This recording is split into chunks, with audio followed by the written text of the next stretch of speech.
ध्यान देगा। ये क्लास 9 चैप्टर कितना 7। त्रिभुज का नाम, ये चैप्टर का नाम डे कितना हो गया 4। ये हम लोग अभी प्रश्नावली नहीं पढ़ रहे हैं, ये अभी हम लोग थ्योरी सेक्शन पढ़ रहे हैं। कौन सेक्शन? थ्योरी। जो प्रश्नावली में उपयोग होगा, जो थ्योरम प्रमेय प्रश्नावली में उपयोग होगा ना, वो सारा गुण को हम लोग पढ़ रहे हैं। फर्स्ट डे हम लोग सीखे थे त्रिभुज, त्रिभुज के गुण, त्रिभुज का आकृति, और कौन के आधार पर त्रिभुज के प्रकार, भुजा के आधार पर त्रिभुज के प्रकार। एक जरा ट्राई करते हैं तो लोग सीखा या नहीं सीखा। कौन के आधार पर त्रिभुज के कितने प्रकार? 3 प्रकार। और भुजा के आधार पर त्रिभुज के 3 प्रकार। हर चीज का नाम जानता होगा। कौन पे पूछा जाएगा समकोण, न्यून कोण और भुजा में पूछेगा समबाहु, विषमबाहु और एगो समद्विबाहु। त्रिभुज के तीनों कोणों को जोड़ देंगे, ऐड कर देंगे तो कितना हो जाएगा 180। देखो हम लोग कहाँ से पढ़ रहे हैं, एनसीईआरटी बुक चैप्टर 7 त्रिभुज, पेज नंबर 135। कहाँ पे? यहाँ पे पूरा एकदम ग्रीन लेटर से लिख दिया है, त्रिभुजों की सर्वांग समता के लिए कसौटियां, है ना। लेकिन इसको समझने से पहले एक छोटा सा बात को जानेंगे। अगले क्लास में हमने सिखाया था कि देखो त्रिभुज ए बी सी और त्रिभुज पी क्यू आर, ये दोनों जो है सो आपस में क्या चीज है? सर्वांगसम है। क्या चीज है? सर्वांगसम है। तो त्रिभुज ए बी सी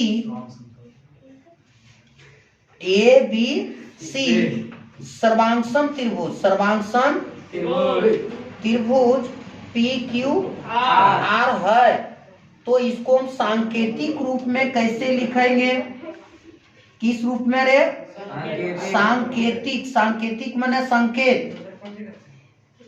सांकेतिक रूप में कैसे दर्शाएंगे? त्रिभुज ए बी सी सांकेतिक बताए थे कि ये बराबर दे लेंगे चिन्ह, आप इस पर हरा साफ लगा देंगे, उल्टा एस जैसा ना जी सर। तो ये त्रिभुज क्या पढ़ाता है? ये सर्वांगसम त्रिभुज पी क्यू आर। देखा सर्वांगसम का सिंबल क्या है? सो इसको की कहेंगे? त्रिभुज ए बी सी सर्वांगसम त्रिभुज पी क्यू आर। इसको क्या कहते हैं? सर्वांगसम कहते हैं। सर्वांगसम होने के लिए जब कोण ये है तो कोण पी बराबर होना चाहिए, है ना। हाँ, कौन बी है तो कौन क्यू बराबर होना चाहिए। कौन सी है तो कौन आर क्या होना चाहिए? ये सी का संगत कौन आर है और ये का संगत कौन पी है। हाँ, तो संगत कौन को लिखेंगे तो कैसे दर्शाएंगे? सो देखो, संगत कौन, संगत कौन, कौन ये संग के जगह पे क्या है? पी। ये बता रहा है संग। और कौन बी का संग क्यू और कौन सी का संग आर। देखो कहाँ पे 135 पेज में देखो दिखाया है ना कौन को। अब संगत भुजा को कैसे दिखाएगा रे? संगत भुजा, संगत भुजा, संगत भुजा को कैसे? जैसे ए बी भुजा का संग क्या है? देखो यहाँ पे लिखल है ना। ए बी भुजा का संग पी क्यू और बी सी भुजा का संग क्यू आर और सी ए या ए सी ज्यादा सुटेबल ए सी होता है। पहले ए बी सी डी में सी आया कि ए आया? ए, इसलिए कहाँ से शुरू करेंगे? ए से। ए सी तकर बाद पी आर। अब बताओ तो लोग एक संग का मतलब सीख गया, संगत का मतलब सीखा। संगत को किस प्रतीक से?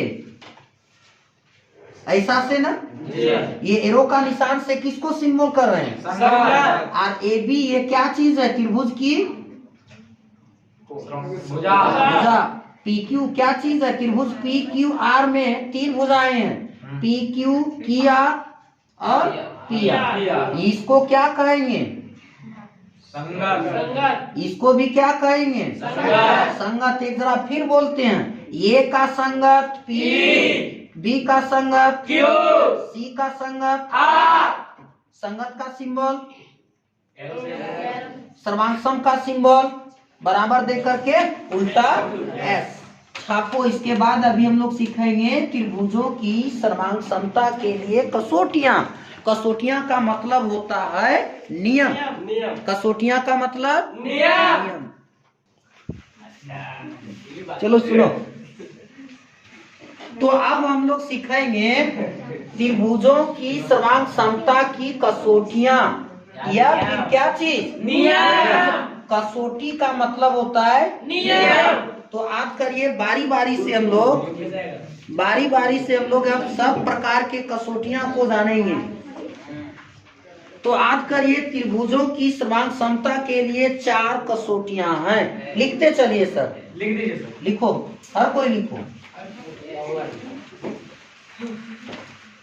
हम लोग को काम अधिक रहता है और समय क्या है? कम है। हम लोग का एग्जाम बहुत नजदीक है, इसलिए अच्छा से तैयारी करो।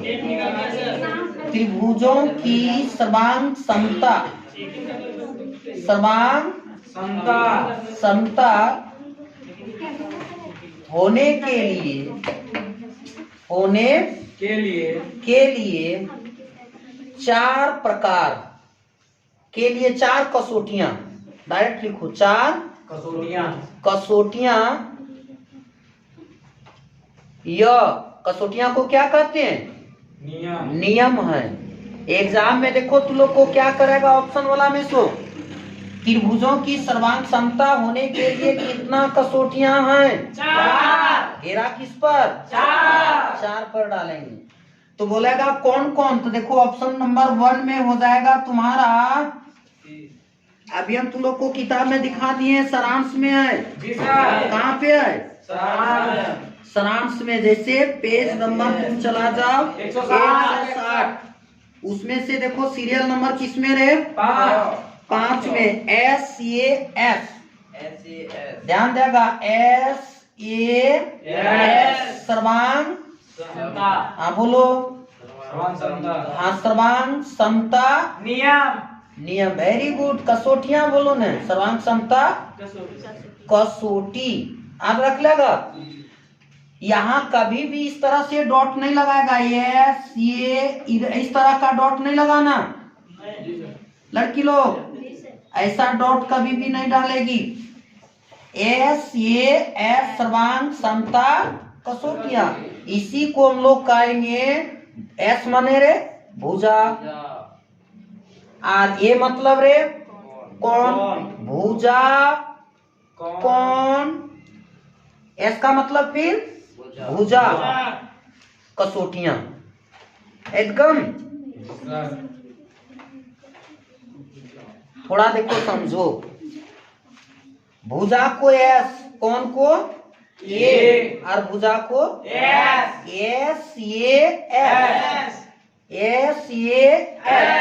इसको सास नहीं कहेगा।